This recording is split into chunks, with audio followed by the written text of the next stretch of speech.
오늘 말씀의 제목은 하나님의 통치와 그리스도의 고난이란 제목으로 말씀 나누기를 원합니다.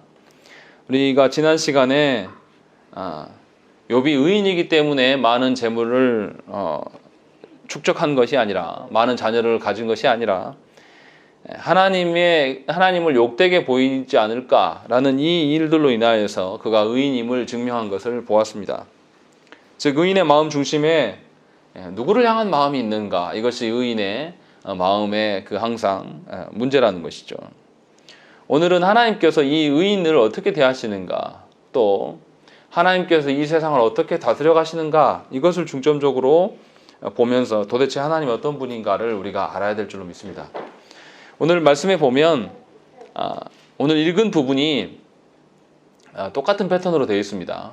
하나님 앞에서의 하나님 나라에서, 천상에서의 회의가 먼저 나오고, 회의를 한 거에 대해서 결정된 대로 지상에서 욥에게 어떤 일들이 일어나고, 다시 또 하나님 앞에서 천상회의가 일어나고, 또 회의에서 결정된 바를 바로 욥에게 적용하는, 이것의 반복의 이야기입니다. 이건 우리가 너무나 잘 아는 거예요. 그런데 욥기를 해석하면서 우리가 오해하는 것 중에 하나가 뭐냐면, 하나님의 다스리심에 대해서 심각하게 오해를 합니다. 그래서 어떤 질문을 하냐면, 하나님은 왜 의인에게 이런 고통을 주는가? 왜 하나님께서 이렇게 하시는가? 이런 질문을 많이 합니다. 그런데 그 고난이 먼저 임하기 전에 하나님께서 하늘에서 천상회의가 어떠한가를 먼저 보여줍니다. 그래서 하나님께서 무엇 때문에 욥에게 고난을 주시는가? 이러한 관점으로 봐야 돼요. 그러니까 하나님의 관점에서 욥의 고난을 봐야지 이해할 수 있는 것이지, 우리 입장에서 왜 하나님의 자녀들에게 하나님이 고난을 주시는가, 이런 관점으로 보기 시작하면 그 의도를 알 수가 없는 것이죠. 먼저 그러면 하나님께서 천상회의를 어떻게 다뤄가시는가, 말씀을 통해서 이제 보셔야 되는 것이죠. 오늘 말씀에 보면 좀 이해가 안 되는 부분이 있습니다. 하나님께서 천상에서 회의를 하시는데, 처음에 6절에 보시면 하나님의 아들들이 왔다, 그런데 사탄도 그들 가운데 왔다라고 되어 있는 것이죠. 이상하지 않습니까? 우리가 일반적으로 생각할 때는 하나님 나라에 사탄이 있으면 됩니까? 안 됩니까? 안 되죠. 하나님 거룩한 분이시니까 악한 사탄과 함께 할 수 없다, 이렇게 대부분 다 생각을 합니다. 그런데 성경은 분명히 하나님께서 사탄과 함께 계신다고 기록하고 있어요. 그럼 둘 중에 하나인 거죠. 하나님이 그 회의에 사탄을 부른 것이든지, 아니면 사탄이 하나님의 허락도 없이 쳐들어온 것인지, 둘 중에 하나예요. 그런데 이 오늘 천상의 회의가 1장에 나오는 회의 말고 2장에 나오는 회의, 2장 1절 보시면 또 이렇게 되었어요. 또 하루는 하나님의 아들들이 와서 여호와 앞에 서고 사탄도 그들 가운데에 와서 여호와 앞에 서니라고 되어 있습니다. 그럼 이건 하나님께서 주최한 그 회의를 하나님 부르셔서 온 걸까요? 아니면 쳐들어온 겁니까? 당연히 부르셔서 오라고 하셔서 온 그런 느낌이 훨씬 강해요. 두 번이나 연속해서 사탄이 서 있고, 또 이 욥기에 기록한 사람도 뭐라고 기록되어 있냐면 1장 6절에 사탄도 그들 가운데에 온지라 라고 하는 것이죠. 만약에 쳐들어왔다라면 이렇게 기록 안 하겠죠. 그들 가운데 한 가생에 섰다, 이런 식으로 기록하겠는데, 그들 중심 가운데 서 있다 라고 이렇게 이제 말하고 있는 것입니다. 그렇게 보면 하나님께서 사탄과 함께 회의를 하고 계신다, 이렇게 설명이 되는 거예요. 이게 무슨 말인가? 하나님이 의로우신 분인데 왜 하나님이 사탄을 회의 중에 부르시는가? 이런 생각이 들 수가 있습니다. 열왕기 상에 보면 하나님께서 이 악한 자를 사용하시는 게 나타납니다. 열왕기상 22장 19절부터 22절 말씀을 보시면, 미가야가 이르되 그런즉 왕은 여호와의 말씀을 들으소서. 내가 보니 여호와께서 그의 보좌에 앉으셨고 하늘의 만군이 그의 좌우편에 모시고 서 있는데, 여호와께서 말씀하시기를 누가 아합을 꾀어 그를 길르앗 라몬에 올라가서 죽게 할꼬 하시니, 하나는 이렇게 하겠다 하고 또 하나는 저렇게 하겠다 했는데, 한 영이 나와서 여호와 앞에 서서 말하되 내가 그를 꾀겠나이다. 여호와께서 그에게 이르시되 어떻게 하겠느냐? 이르되 내가 나가서 거짓말하는 영이 되어 그의 모든 선지자들의 입에 있겠나이다. 여호와께서 이르시되 너는 꾀겠고 또 이루리라. 나가서 그리하라 하셨은즉 이렇게 기록하고 있습니다. 이게 무슨 말씀이냐면 하나님께서 아합 왕을 죽이기 위하여서 거짓말하는 영을 사용하고 계심을 분명히 성경은 기록을 하고 있습니다. 그러니까 하나님께서 거짓말하는 영을 부르셔서 하나님의 그 회의, 천상 회의 때 참석시키고 있다라는 것을 성경에서 분명히 기록하고 있다는 것이죠. 다시 말하면 사탄도 하나님이 부르시면 하나님의 천상 회의에 참여할 수가 있는 것입니다. 이 말이 뭡니까? 우리가 전부 다 오해하는 것은 뭐냐면 하나님과 사탄이 마치 적수나 되듯이 오해를 합니다.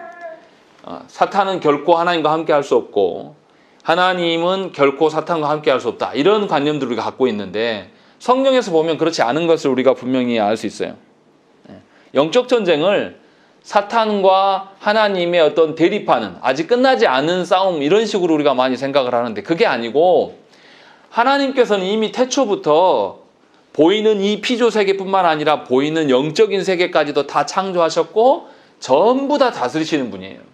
다시 말하면 사탄도 하나님이 오라 하면 와야 되고 가라 하면 가야 되는 그런 존재란 말이죠. 그래서 하나님께서 사탄을 다스리신다라는 거예요. 다스리신다는 말은 뭡니까? 하나님께서 사탄을 다스리시고 하나님 필요로 하면 사탄 너 이리 와 하면 그곳에 와야 되는 존재라는 것이죠. 이것을 우리가 많은 성도들이 헷갈려 한다는 거죠. 마치 하나님이 사탄하고 싸워서 겨우겨우 이긴 것처럼 그래서 사탄한테 이기려고 하다 보니까 아들을 내어줘서 뭔가 희생하고 이긴 것처럼 우리는 많이 생각을 해요. 그러나 하나님은 분명히 사탄을 통치하시고 다스리십니다. 그래서 루터는 사탄을 뭐라고 표현했냐면 하나님의 사탄이다 이렇게 표현합니다. 이 말이 뭡니까? 사탄이 누구의 소유라는 거죠? 하나님의 소유다. 하나님의 손 안에 있는 사탄이다 이렇게 기록을 했습니다. 그러니까 본문에 등장하는 사탄은 불청객처럼 하나님 부르지도 않았는데 이곳에 갑자기 침범한 것이 아닙니다. 분명히 하나님께서 이 천상회의에 사탄을 불러서 함께 참석해 하셨다는 것이죠.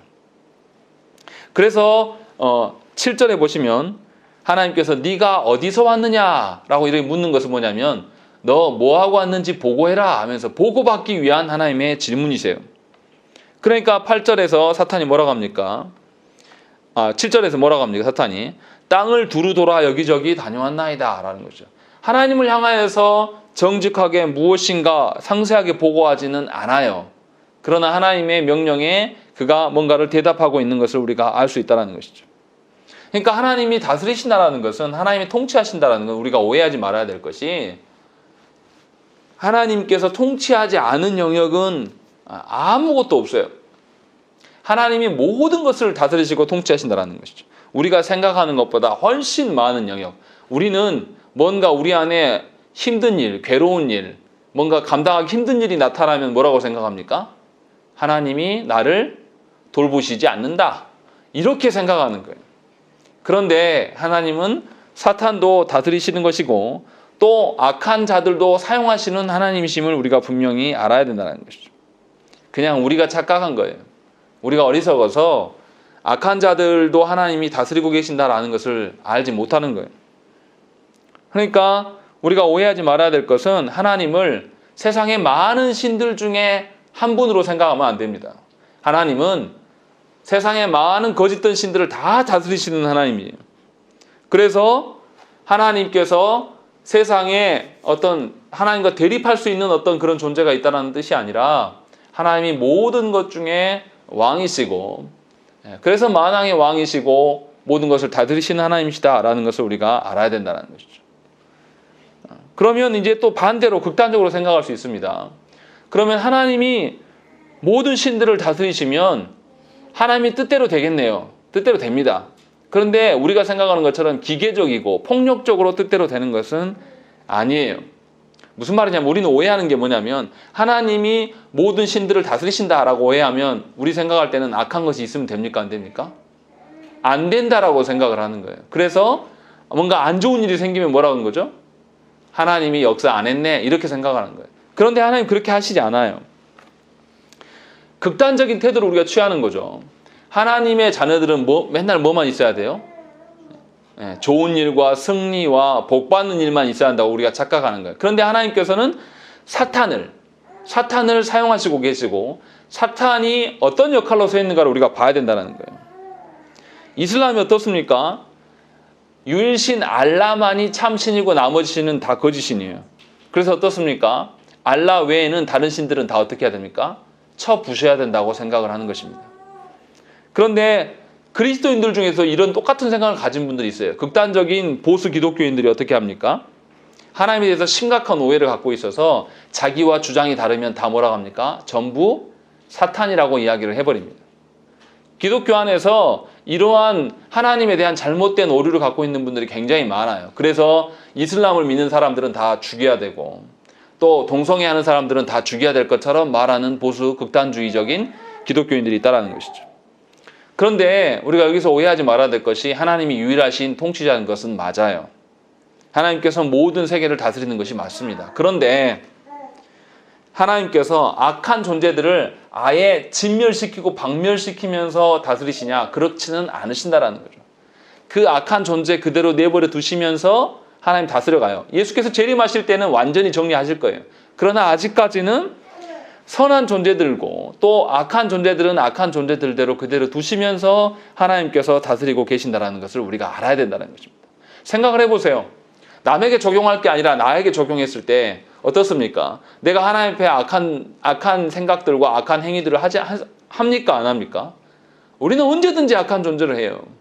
하나님 사랑한다고 입으로는 하면서 거짓말하면서 하나님 속이려고 우리가 얼마나 나를 괜찮은 존재로 포장하려고 우리가 얼마나 그렇게 허망한 인생을 삽니까? 교회 안에서도 마찬가지 않습니까? 나를 드러내려고 정말 하나님을 사랑해서가 아니라 나를 드러내려고 거짓 행위들이 얼마나 많습니까? 그럼 우리도 악한 존재인 거죠. 그럼 우리는 존재하면 안 돼요. 다 없애버려야 돼요. 하나님 뜻대로 하면. 그런데 하나님 어떻게 합니까? 우리가 그런 악한 죄를 짓고 하나님에 대해서 폐륜적인 행동을 해도 하나님 어떻게 하세요? 그냥 지켜봐 주신다는 거죠. 그런 점만을 봐도 하나님이 다스려 가시는데 악한 존재들을 박멸하고 진멸하시는 방식이 아니라 악한 존재를 그대로 두시면서도 하나님은 당신의 뜻대로 얼마든지 이뤄 가실 수 있는 하나님이심을 분명히 알아야 된다는 것입니다. 그러니까 하나님께서는 지금 오늘 본문에 나오는 사탄을 활용하고 계시는 것이에요. 이용하고 계시는 거예요. 뭔가 하나님과 사탄이 대등한 관계가 아니라 하나님이 그를 불러서 어떤 역할을 하게 하신다는 것이죠. 그래서 하나님께서 7절에 네가 어디서 뭐하고 왔냐? 이렇게 물어보신 거고 사탄이 땅을 두루 돌아보고 왔습니다. 또 어떻습니까? 2장 2절에도 똑같은 이야기를 합니다. 하나님께서 네가 어디서 뭐하고 왔냐? 그러니까 사탄이 땅을 두루 돌아다니면서 여기저기 보고 왔습니다. 라고 이야기하는 거죠. 그러니까 사탄의 역할이 뭐 하는 거죠? 이 지상의 땅을 두루두루 살피고 돌아보는 역할을 하고 있다는 거예요. 무언가를 하고 있는 것이죠. 그런데 사탄이 어떻습니까? 자신의 구체적으로 무엇인가 하는 것을 하나님께 소상히 밝힙니까? 밝히지 않습니까? 밝히지 않고 있어요. 그리고 더더구나 사탄이 어떤 이야기를 하는지 우리가 잘 생각을 해봐야 돼요. 우리가 지난주에 욥이 의인인 것을 밝혔습니다. 왜 의인이냐면 5절에 나온 것처럼 마음으로 하나님을 욕되게 하였을까 늘 염려하는 그러한 의인이다 라는 것을 우리가 분명히 보았습니다. 하나님을 욕보이지 않도록 살기를 원하는 의인, 이것을 우리가 알았단 말이죠. 그런데 사탄이 어떻습니까? 11절에 보시면 그의 모든 소유를 치소서 그리하면 틀림없이 주를 향하여 욕하지 않겠나이까 라는 것이죠. 이 앞에서 말한 욥과 반대되는 이야기를 하고 있는 거예요. 욥은 하나님의 이름을 욕먹이면 안 된다라는 생각을 갖고 있는 것이고 사탄은 욥의 소유만 뺏어도 그 사람은 어떻게 하나? 욕할 것입니다 라고 이야기하는 거예요. 그러니까 지금 사탄의 역할은 뭐 하는 겁니까? 의인이 의인되지 않도록 하는 게 역할인 거예요. 정말 이게 의인입니까 하나님? 욥이 의인이라면 그 재물 뺏어 놓으면 걔가 하나님 욕할 거 아닙니까? 하고 증명하는 역할이 필요해요. 그러니까 사탄이 주장하는 것이 있음으로 인해서 욥이 하나님이 인정하시는 의인인지 아닌지 확인할 수 있는 어떤 계기가 마련하게 되는 거예요. 그러니까 하나님께서는 이 사탄을 그 방편으로 활용하는 거예요. 세상 속에서 하나님이 무언가를 우리에게 혜택을 주시고 하나님께서 뭔가 우리한테 우리 이익되는 걸 주시기 때문에 사랑하는 그런 개념이 아니라 진정으로 하나님은 하나님 그 자체만으로도 충분히 영광 받으실 수 있는 분이다. 그렇게 하나님을 섬기는 사람이 하나님이 말씀하시는 의인이다 라는 것을 사탄이 나타남으로 말미암아서 입증할 수 있는 계기가 마련된 거예요. 이게 입증돼 버리면 어떻습니까? 세상 가운데 하나님을 섬기는 의인은 이러한 사람이다라고 말할 수 있게 됩니까? 없게 됩니까? 있게 되는 거죠. 이제 욥이 의인으로서 사탄이 시험에서 이기고 나면, 승리하고 나면 욥이 진정 자기의 소유물이 없어도 하나님이 원래 영광 받으시기에 충분한 분이시기 때문에 그러한 하나님이어서 내가 섬긴다라는 것이 입증돼 버리는 거예요. 세상 가운데 널리 알려지게 되는 거죠. 그러니까 사탄의 역할은 무엇이냐면 하나님을 향하여서 반대하는 입장, 욥의 의인됨을 향해서 부정하는 입장으로서의 역할을 하고 있는 거예요. 하나님은 그것을 잘 이용하시는 거죠. 그래서 하나님께서 어떻게 합니까? 사탄이 먼저 말을 꺼낸 게 아니라 하나님이 먼저 욥의 이야기를 꺼내시는 거예요. 사탄의 그러한 점을 잘 아셔서 사탄을 역이용하셔서 욥의 의인됨을 만천하에 공개해서 참 의인이 누구인가 라는 것을 우리에게 알려주고 있다는 것입니다. 그래서 어떻습니까? 8절에 보면 하나님께서 욥이 온전하고 정직하고 하나님을 경외하고 악에서 떠난 자다 하나님이 먼저 말씀하셔요. 그런 게 사탄이 뭐라고 합니까? 욥이 어찌 까닭없이 하나님을 경외하겠습니까? 라고 이야기하는. 그러면 욥이 하나님을 지금 경외하고 있다는 소린가요? 안 하고 있다는 소린가요? 경외하고 있다고 말하는 거예요. 지금 사탄도 그것은 인정을 해요. 그런데 사탄이 부정하는 것은 뭡니까? 욥의 의도를 부정하고 있는 거예요. 하나님이 은혜 베풀고 뭔가 콩고물 떨어뜨려 주니까 그가 하나님을 섬기는 거 아니겠습니까? 라고 이렇게 말하고 있다는 것이죠. 그러니까 분명히 사탄은 하나님에 대해서 정반대의 말을 하고 있는 거예요. 하나님은 충분히 하나님의 영광을 받으실 만한 원래 그런 존재이기 때문에 하나님의 영광을 받으셔야 된다. 이것이 내가 말하는 의인이다 라고 하나님 이렇게 말씀하셨는데 사탄은 뭐라 그러냐면 아니에요. 사람은 전부 다 하나님의 어떠하심 때문이 아니라 자기 편에서 이득이 있느냐 없느냐만 살펴서 그걸 믿고 따르는 겁니다. 하나님이 이익 안 주면 다 떠나간다니까요. 이렇게 지금 말하고 있는 것이죠. 그러니까 예수 믿으면서 내가 복받고 번영을 누리기 위해서 예수 믿는 것은 사탄의 말하고 똑같은 거예요. 지금 이 말씀에서 이야기하는 거면. 예수 믿으면서 하나님이 원래 영광 받으실 만한 존재이기 때문에 내가 예수 믿는 거면 이게 하나님 말씀하시는 의인이란 말이죠. 지금 이것을 세상 가운데 보여주고 있는 거예요. 욥의 인생을 통하여서.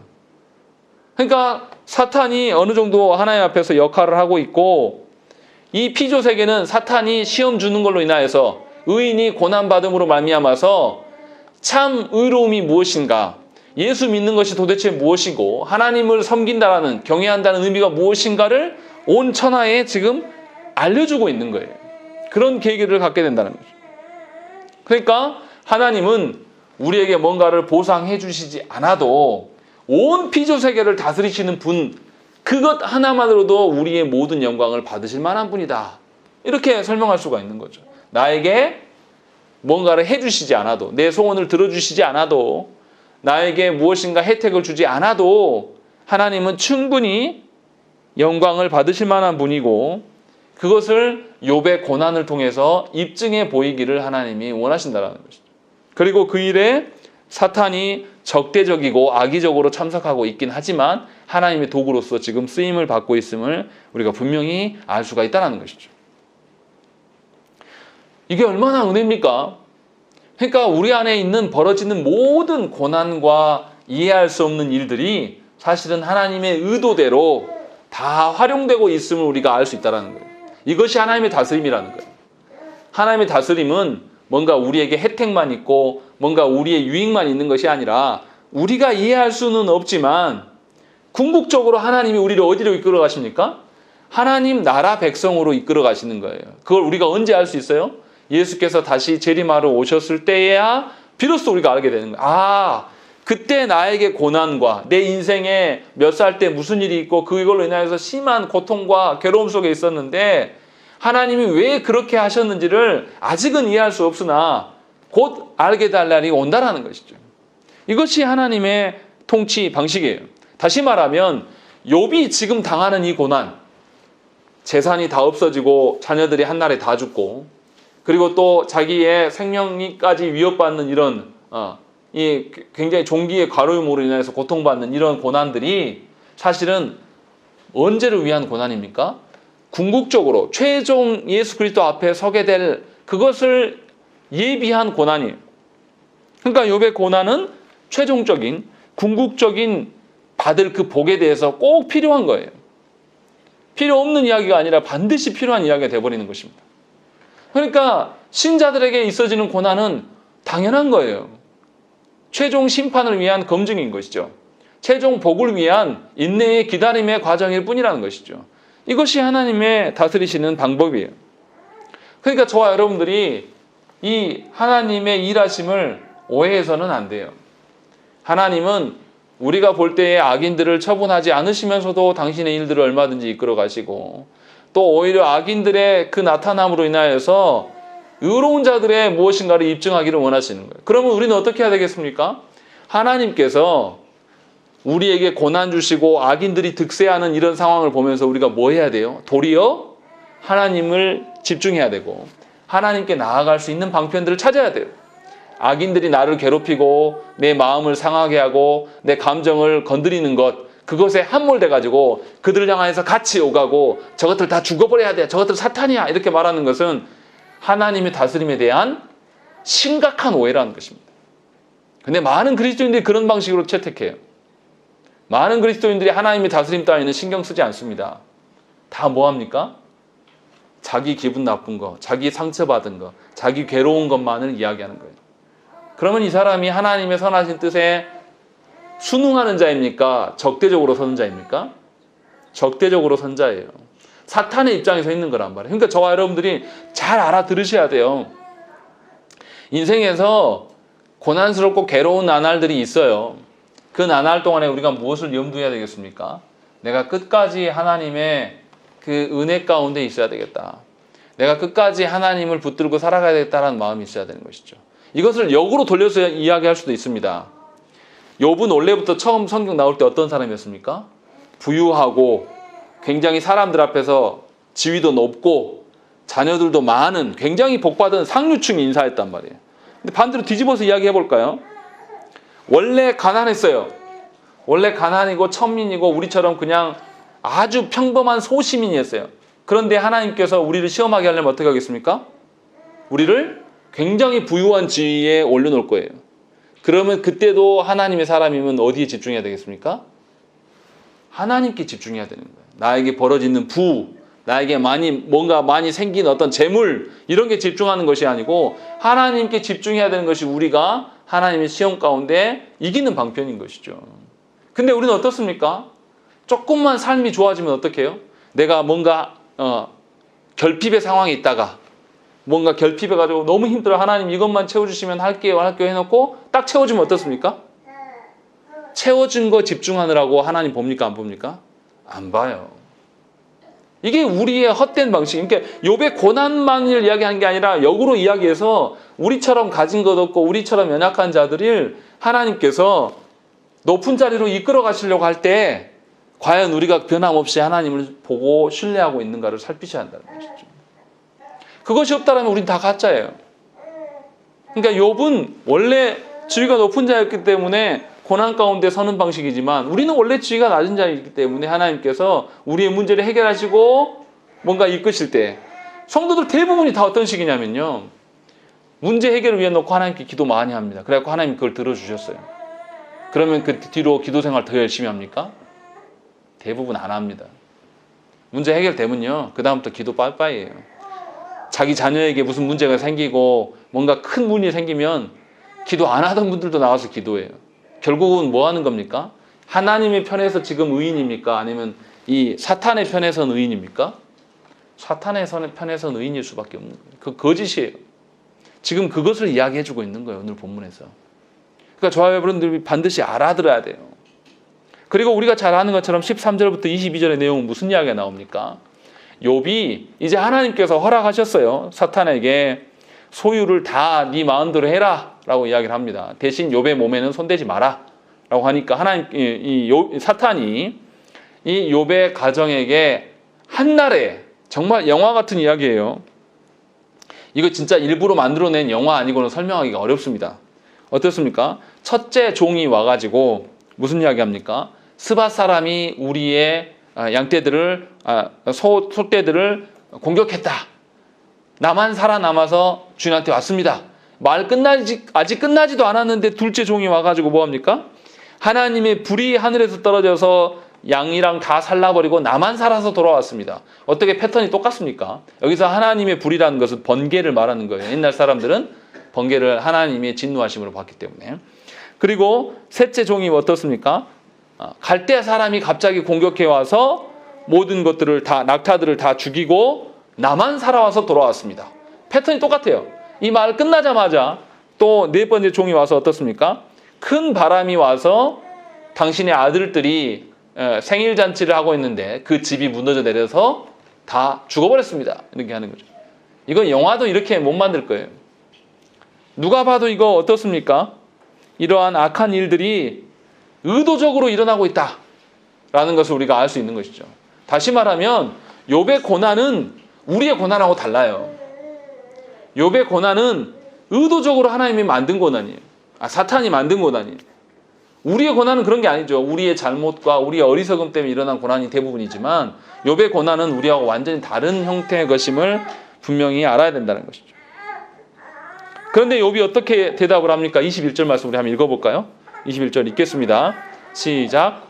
이르되 내가 모태에서 알몸으로 나왔사온즉 또한 알몸이 그리로 돌아가올지라 주신 이도 여호와시요 거두신 이도 여호와시오니 여호와의 이름이 찬송을 받으실지니이다 하고. 예, 욥이 놀라운 이야기를 합니다. 이 자기에게 벌어진 한날에 재물 모든 것이 사라지고 한날에 자녀들까지 싹 죽어버렸어요. 그때 욥이 어떻게 하냐면 겉옷을 찢고 머리털을 밀고 뭐 했습니까? 땅에 엎드려 예배했다라고 되어 있는 것입니다. 우리는 이런 상황이면 예배합니까? 예배 안 하죠. 그런데 이 사람은 예배하고 있어요. 그리고 더 놀라운 것은 뭡니까? 주신 이도 하나님이시요 거두신도 여호와시니 마땅한 거 아니냐. 내가 알몸으로 왔으니까 내가 알몸으로 가는 것이 당연한 거 아니냐 라고 말하면서 이것을 인정하고 22절에 이 모든 일에 욥이 범죄하지 아니하고 하나님을 향하여 원망하지 아니하니라 라는 것이죠. 그러니까 욥이 우리가 1장 5절에서 봤던 것처럼 하나님의 이름을 욕되게 하지 않겠노라 라고 했던 것을 지금 시연하고 있는 거예요. 그대로 실행하고 있는 것입니다. 지금 욥이 일반적인 사람의 모습을 이야기하는 것입니까? 욥이 어떤 자신의 잘못으로 인하여서 고난당함이 아니에요. 순전히 하나님이 의도하셔서 당한 고난이고 이 고난 속에서 철저하게 순종하는 모습을 보여줘서 온 세상 가운데 참 의인이 무엇인가, 참 의로운 자가 하나님이 원하시는 의로움이 무엇인가를 보여주고 있는 거예요. 지금 누구를 드러내고 있는 겁니까? 예수 그리스도를 드러내고 있는 거예요. 의도적으로 하나님께서 당신의 아드님을 당하시지 않아도 될 그런 상황 가운데 놓이셨고 그래서 참 순종함을 보이심으로 말미암아 삼위 하나님의 의로우심이 무엇인가를 우리에게 예수 그리스도를 통해서 보여주시고 그 의로움에 믿고 그 의로움을 소유하기를 갈망하는 자에게 하나님께서는 구원을 베푸시겠다라고 이야기한 거예요. 그러면 우리가 예수 믿는다는 의미는 뭡니까? 사탄이 말하는 소유하는 것과 번성하는 것에 예수 믿는 목적을 두면 안 돼요. 그게 아니고 하나님의 의도적인 심판 속에서도 오로지 하나님의 이름을 욕되게 하지 않겠노라 라고 살아가는 것이 그게 의인이란 말이에요. 그게 의인이 당하는 고통이에요. 그러니까 우리가 당하는 고통도 그런 방식이어야 한다는 거예요. 그런데 우리의 고통의 시작은 하나님의 의도적인 것도 아닙니다. 우리는 이렇게 경험해 본 적이 없어요. 하루아침에 한날에 자기 재산 한 번에 싹 없어지고 자녀들 한 번에 싹 죽어요. 그런 사람이 있습니까? 우리 주위에? 없어요. 한 명도 없습니다. 뭐 암 걸렸네, 뭐 어쨌네, 뭐 재산이 압류돼가지고 뭐 어쨌네, 뭐 이야기를 해도요. 이 욥의 고난에 비유할 수 있는 사람은 한 명도 없어요. 제가 본 적이 없습니다. 하나님께서 의도적으로 의인을 고난케, 이 의인은 우리 중에 한 사람일 수가 없는 거예요. 예수 그리스도만이 이것을 드러낼 수 있는 자이고 욥은 예수 그리스도를 드러내고 예표하고 있는 모습이란 말이에요. 그래서 이 하나님의 의로우심의 기준이 무엇인가를 통하여 욥을 통하여서 드러내보고 있는 거예요. 그러니까 우리가 깨달아야 된다는 거죠. 아, 이거 지금 구약에서부터 이미 하나님께서 이미 하나님의 의로우심의 기준이 무엇인가를 우리에게 알려주고 계시구나. 그러니까 구약 백성들도 하나님이 말씀하시는 의로움을 알아야 되는 것이 정상입니다. 욥기를 읽었다라면. 뭔가 욥이 하나님께 인내하고 참았더니 2배의 재선을 받았느라, 이건 말도 안 되는 이야기예요. 그러면 천상회의가 왜 나옵니까? 나올 필요도 없죠. 그냥 욥이 잘 견디고 인내했다, 이거 기록하면 돼요. 그럼 끝나는 이야기예요. 그런데 그것이 아니라 천상회의를 통해서 보여주고 말도 안 되는 한날의 어떤 괴로움을 준단 말이죠. 그리고 나서 다시 천상회의가 열립니다. 2장에서 2장 6절까지 다시 천상의 회의를 여는데 사탄이 또 이야기합니다. 하나님께서 이제 뭐라고 하시냐면 욥 봤지? 얼마나 욥이 순전하고 악에서 떠난 자냐? 라고 이렇게 말하자 사탄이 뭐라고 합니까? 4절에 사람이 그의 모든 소유물로 자기의 생명을 바꾸올지라. 하나님은 그의 소유만 이야기하셨는데 생명 건드리면 거기서 이겨낼 자가 아무도 없습니다 라고 이야기를 하는 거죠. 그래서 5절에 뭐라고 합니까? 그리하시면 틀림없이 주를 향하여 욕하지 않겠나이까 라고 이야기하는 것이죠. 계속해서 하나님의 의인된 자는 어떠한 지경에 놓여도 하나님의 이름을 욕되게 하지 않는다라는 것이 하나님의 의인의 기준인데 사탄은 뭐합니까? 그거 계속 깨트리려고 하는 거죠. 그런데 이 사탄이 말하는 것에 동참하는 사람이 나타나요. 누굽니까? 오늘 본문에 욥이 이제 온몸에 종기가 나고 가려움으로 질그릇 조각으로 자기 몸을 긁고 있으니까 그 안에 가서 뭐라고 합니까? 차라리 죽어라. 하나님을 욕하고 죽어버려라. 너 지금 그렇게 살 바에야 죽는 게 더 낫지 않냐? 얼마나 가려우면은 네 그 질그릇 조각 갖고 와서 네 몸을 뜩뜩 긁고 있냐? 그게 사람 할 짓이냐? 그냥 차라리 죽음이 주는 평안을 누려라. 하나님이 주는 평안 찾지 말고 차라리 죽는 게 더 낫지 않냐? 이렇게 이야기하는 거예요. 이것이 아내가 사람을 사랑하는 방식이에요. 세상이 이런 식으로 사람을 사랑합니다. 우리가 우리 자녀들을 이런 방식으로 사랑을 해요. 하나님께서 원하시는 의로움 가운데 우리 자녀를 내놓으라는 게 아니라 우리 어떻습니까? 자녀가 짠해서 자녀가 얼마나 힘들까 이 생각만 하는 거예요. 그래서 아이들한테 회초리를 듭니까? 못 듭니까? 안 들어요. 하나님의 의로운 자녀로 키우려고 하는 것이 아니라 이 세상에서 떵떵거리고 이 세상에서 마음대로 돈 쓰고 활개를 치며 살아가는 것이 우리의 목적이 돼요. 그래서 예수 믿어도 어떻게 믿는 거예요? 복의 하나님, 사랑의 하나님만을 이야기한단 말이에요. 그런데 이것을 지금 누가 말하고 있는 겁니까? 사탄이 말하고 있는 거예요. 어떻게 해서든지 소유물과 생명을 건드리면 하나님을 욕하지 않을 자가 없다. 사탄이 이야기를 하고 있는 것이고 이것에 동참하는 자가 욥의 사랑하는 아내가 이 일들을 하고 있는 것입니다. 충격적인 거예요. 아내가 욥을 사랑한 적이 없다라는 소리입니다. 거짓된 것으로 세상의 방식으로 욥을 사랑했다는 것을 입증하고 있는 것입니다. 그러니까 우리 그리스도인들이 누군가를 영혼을 사랑할 때 무엇을 줘야 되겠습니까? 하나님의 의로운 기준들을 줘야 되는 거예요. 그 자녀에게 내가 어떤 소유물을 남겨주고 그 자녀의 생명이 더 건강해지도록 뭔가 맛있는 거를 뭔가 약을 해주고 이런 거 아무 의미가 없는 거예요. 자녀가 하나님을 부인하고 있고 자녀가 하나님을 욕하는 일에 그래 달려가고 있는데 그것은 방치한 대로 계속해서 자녀의 직장의 문제가 잘 되기를, 자녀의 새끼들이 잘 되기를, 자녀의 뭐 어떠함이 잘 되기를 바라는 것이 합당할 수 있냐 이 말이에요. 그것은 사탄이 원하는 겁니다. 그렇게 행하는 것이 오늘 욥의 아내예요. 물론 인간적으로 욥의 아내가 이해가 되겠습니까? 이해가 되는 부분이 있어요. 우리도 사람인지라. 한날에 자녀를 싹 죽었어요. 그리고 욥마저도 그 현명하고 총기가 있었던 사람이 온갖 몸에 질병이 생겨가지고 질그릇으로 자기 사기 그릇으로 자기 몸을 긁고 있으니 얼마나 속이 터지겠습니까? 인간적인 이해됨이 없는 것은 아니에요. 그러나 문제는 그러한 속이 터질 만한 상황에 놓여도 의인은 하나님을 떠나지 않습니다. 끝까지 하나님의 하나님 되심을 인정하는 거예요. 다시 말하면 저와 여러분들이 예수 믿는 목적이 무엇이어야 되냐면 하나님의 영광을 위하여서 존재하는 것입니다. 우리의 위로함과 우리의 힘없고 살아가는 것은 하나님의 영광과 비교했을 때 아무것도 중요하지 않아요. 하나님의 영광이 훨씬 더 중요한 겁니다. 왜 그렇습니까? 하나님이 온 우주 만물을 다스리신다니까요. 우리도 포함되어 있는 거예요.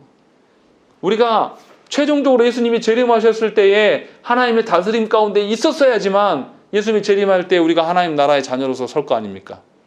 그런데 지금 잠시 잠깐의 괴로움과 고통 때문에 하나님을 부인하게 되면 우리는 어떻게 되겠습니까? 결국은 하나님의 통치 가운데 있는 게 아니라 벗어나 버린 거예요. 그러면 지금 잠시 잠깐의 괴로움을 벗어나려고 하나님을 부인함으로 말미암아서 종말에 어떻게 되겠어요? 하나님이 모른다고 하실 거예요.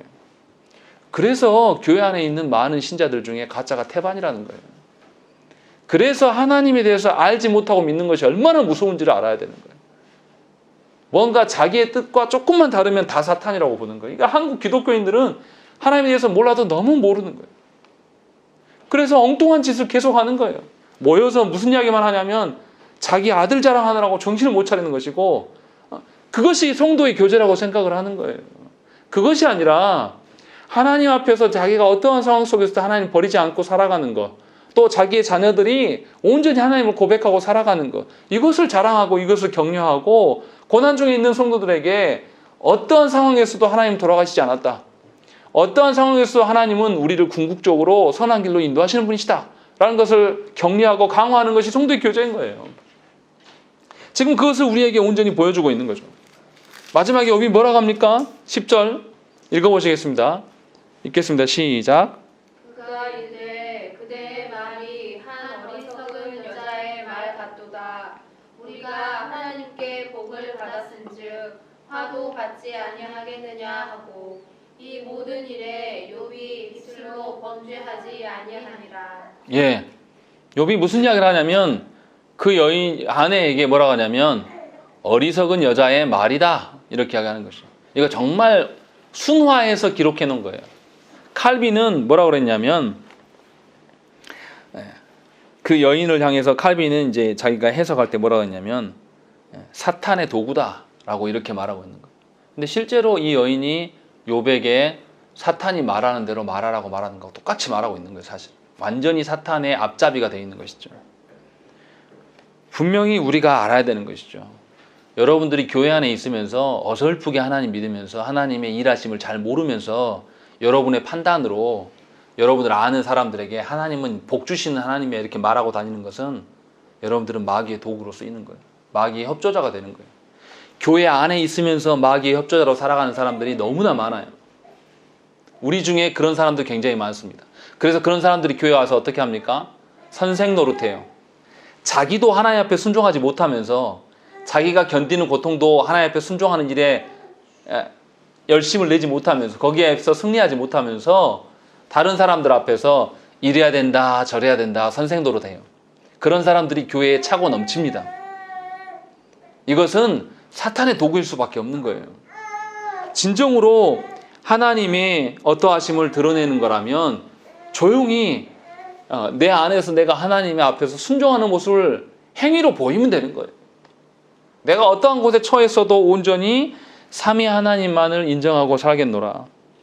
하나님은 나를 고통 중에 두셔도 선하신 하나님이시고 나를 결코 엉뚱한 곳으로 이끄시는 하나님이 아니시다. 이런 고백들이 우리 가운데 나와야 된다는 것이죠. 다시 말하면 내 삶의 처지가 어떠하든지 간에 하나님은 충분히 영광 받으실 하나님이시고 내 처지가 어떻든 간에 하나님께 우리가 온전한 영광을 돌려드리기 위해서 우리 마음을 다 드려야 되는 거예요. 정말 여러분들이 그렇게 사십니까? 여러분을 조금만 괴롭히는 사람이 있으면 우리 어떻게 합니까? 그 사람 용서 못해가지고 그 사람 증오하느라고 견디지 못하고 거기에 온 에너지를 다 씁니다. 정말로 그 상황 속에서도 저 사람이 나를 해코지하고 나를 짓밟은데도 그래 내가 짓밟힘으로 말미암아 하나님의 영광이 드러난다면 나는 그 중에서도 하나님의 이름을 찬양하겠노라. 이런 마음으로 서는 사람이 너무 보기 힘들어요. 정말 그런 순전한 믿음을 갖고 순전한 그런 영혼을 가진 성도들을 보기가 너무 만나기 힘든 시대예요. 이것이 우리의 비극 아니겠습니까? 우리가 욥처럼 살아갈 수는 없을지라도 소망할 수는 있지 않겠습니까? 여러분들을 괴롭히는 사람들, 여러분들을 힘들게 하는 어떠한 것들, 그것에 집중할 필요 없어요. 그것을 이루지 못해가지고 안달나는 인생을 사는 것은 사탄이 좋아하는 인생을 그냥 사는 거예요. 본인은 하나님 앞에 열심히 간구하고 기도하였다고 말할지 모르지만 하나님이 원하시는 사람이 아니었고 성도의 삶이 아니었던 것입니다. 그러한 사람이 교회 안에 굉장히 많다는 것입니다. 그런 점에서 그리스도께서는 일부러 사람이 되어주셔서 우리에게 참 의로움이 무엇인지를 보여주시기 위해서 이 땅에 오셨어요. 그럼 우리가 무엇을 보고 살아야 되겠습니까? 그리스도를 보면서 참 의로움을 찾으셔야 돼요. 사람의 어떠함을 보고 말씀하시면 안 돼요. 어떤 목사의 설교, 누구 어떤 사람의 신앙생활 이런 걸 말하는 게 아니라 그리스도께서 보여주신 그 의로움, 그것이 저와 여러분들의 의로움이 되어야 되는 거예요. 우리가 낮아지거나 높아지거나 변함없이 하나님을 소망하기를 하나님께 구해야 됩니다. 물론 이 말을 하는 일들, 저도 말씀을 전하지만 이 일이 쉽다라는 게 아니에요. 굉장히 어렵습니다.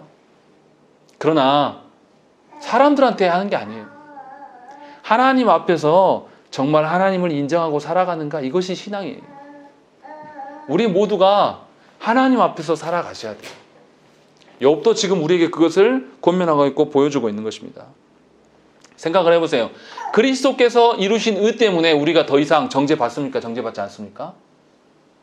그리스도께서 이루신 그 의로 말미암아서 이제는 우리의 범죄함에 대해서 하나님께 정죄받지 않아요. 더 이상 사탄이 와서 우리한테 조장을 해도 우리는 어떻습니까? 그리스도께서 보이신 의만 드러내면 되는 거예요. 그러면 사탄이 와가지고 너 차라리 죽어라 한다고 해서 우리가 죽습니까? 죽지 않는다니까요. 전에는 그리스도께서 오시지 않았더라면 우리는 어떻게 했어요? 그리스도 밖에 있을 때는 우리는 누가 죽어라 하면 죽는 자가 되는 거예요. 누가 너 병신이구나, 너 그것도 못하냐 하고 이야기하면 어떻게, 그 말에 사무쳐가지고 거기에 눈물 콧물 다 빼고 있는 그런 상태. 그런데 우리가 그리스도 안에만 머물면 어떻습니까? 이제 그리스도 의가 우리께 되는 거예요. 그러니까 고난이 오면은 우리가 뭐 해야 됩니까? 더 예배하고 더 말씀을 읽어야 되고 더 기도해야 되는 거예요. 내 욕망을 채우기 위한 기도가 되면 안 되고, 그래서 기도만 하면 안 된다라는 거예요. 반드시 예배 가운데 서서 말씀으로 우리가 위로받을 수 있도록 하나님의 말씀을 붙들어야 되는 것입니다. 하나님께서 오늘도 우리에게 충분히 하나님은 영광 받으실 수 있는 분이시고, 그 하나님이 우리에게 손을 내미셔서 우리에게 그리스도의 의를 전가하고 계심을 저와 여러분들이 아셔야 된다는 것입니다. 그것으로 우리는 충분히 위로받은 자들이고, 그것으로 우리는 충분히 하나님 나라의 소망을 붙들고 살아가는 자임을 꼭 기억하시고, 괴로운 나날에 그리스도를 바라보면서 위로받는 저와 여러분 되시기를 간절히 축원합니다. 우리 함께 기도하겠습니다.